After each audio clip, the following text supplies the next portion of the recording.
Voici maintenant un exemple de mise en pratique de la théorie Ajax que j'ai présentée dans une vidéo précédente.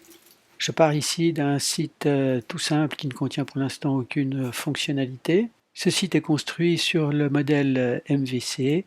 Nous allons donc passer par la page index qui va sélectionner la page en fonction de l'action pour afficher ensuite les bonnes vues. Je vais ici utiliser uniquement la page Home, dont voici le HTML.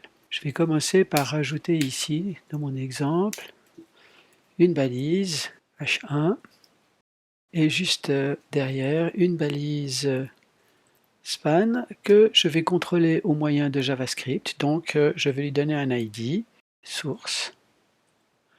Pour l'instant, je ne sais pas qui me dit bonjour. Je vais afficher la page. Voilà mon titre qui est présent. Je vais maintenant rajouter ici un bouton.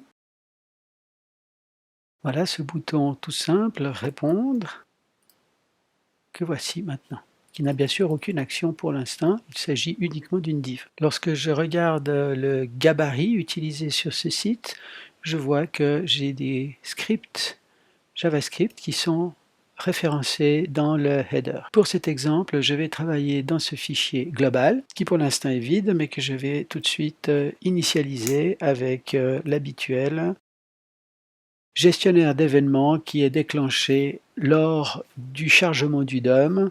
Je vais tout de suite vérifier son bon fonctionnement simplement en affichant dans la console un petit message. Je m'en vais tester ceci, je recharge ma page, je regarde la console, je vois que mon message est bien apparu, donc mon fichier est bien chargé et mon gestionnaire d'événements est bien exécuté. Je vais maintenant modifier ce code de JavaScript pour gérer l'événement du bouton. Voilà, j'ai donc créé une fonction lorsque l'on cliquera sur le bouton qui va simplement changer notre document, en particulier la span qui affiche le reste de notre message de bienvenue, et j'ai rajouté un event listener sur la div en question. Un petit test en rechargeant bonjour de la part du bouton.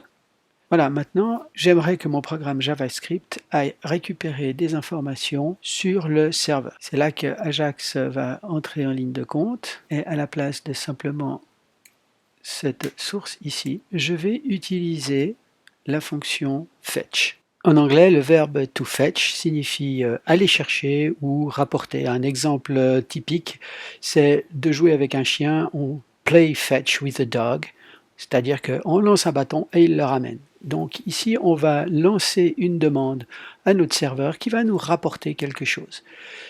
On utilise la fonction fetch. On doit dire l'adresse. Fetch est une fonction Ajax, comme dit dans la théorie. Ajax utilise le protocole HTTP et donc utilise une URL.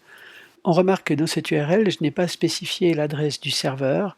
Ce n'est pas nécessaire parce que nous nous adressons à la même adresse, au même serveur. Je peux donc me contenter de ne spécifier que la partie query string. La fonction fetch introduit une nouvelle syntaxe moderne et que vous n'avez peut-être pas encore expérimenté.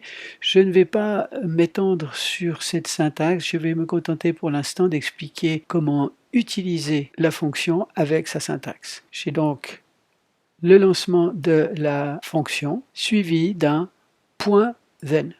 J'envoie la réponse. Ensuite, lorsque j'aurai la réponse, elle sera traitée dans ce code ici, qui aura pour effet de passer à la partie then suivante la valeur que l'on aura extrait en JSON. Le traitement de la valeur que l'on aura reçue, ce sera naturellement de venir mettre dans ma span source en tant que texte la valeur que j'aurai reçue de mon serveur. Je vais faire un test, je recharge ma page, je clique sur le bouton et je vois que j'ai une erreur ici. Unexpected token in JSON. Effectivement, l'appel Ajax attend une réponse sous format JSON, mais le texte que j'ai reçu ne peut pas être correct puisque mon site n'est pas prêt à recevoir cette requête Ajax. Je reviens brièvement sur la théorie Ajax. Nous avons notre programme JavaScript qui envoie sa requête, traité par le serveur pour retourner du JSON. On voit bien ici que l'action hello, qui est demandée ici, n'est pas traitée dans mon index. Il n'est donc pas surprenant que le résultat soit une erreur.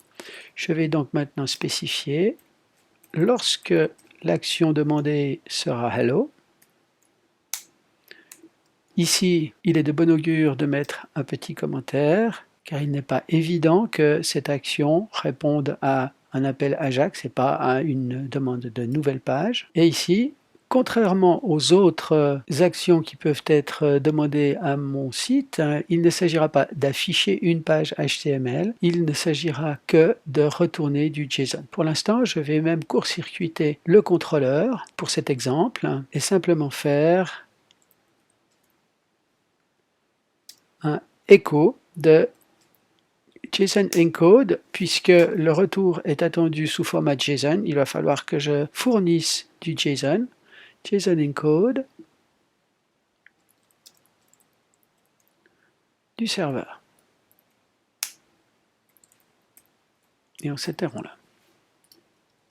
Voilà, je peux maintenant retourner ici, recharger la page, cliquer et je vois que j'ai bien ma réponse qui est venue de la part du serveur. Je peux d'ailleurs aller ici, constater que lorsque je fais un clic ici, j'ai bien une demande qui est faite sur action hello et que c'est bien mon serveur qui aura fourni cette réponse. Supposons maintenant que nous voulons retourner une information plus complexe qu'un simple message ici. Je vais le faire au moyen d'un tableau associatif.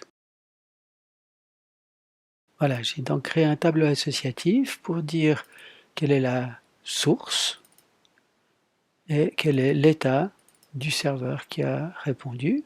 Donc je mets ceci dans un tableau associatif.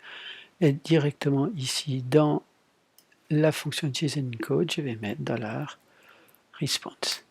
Naturellement, le format ici ayant changé, il va falloir que je modifie mon code JavaScript qui va recevoir cette valeur. Voilà, je vais pouvoir utiliser mon tableau associatif lorsqu'il sera reçu à travers le JSON comme s'il était un objet JavaScript directement. Un petit test.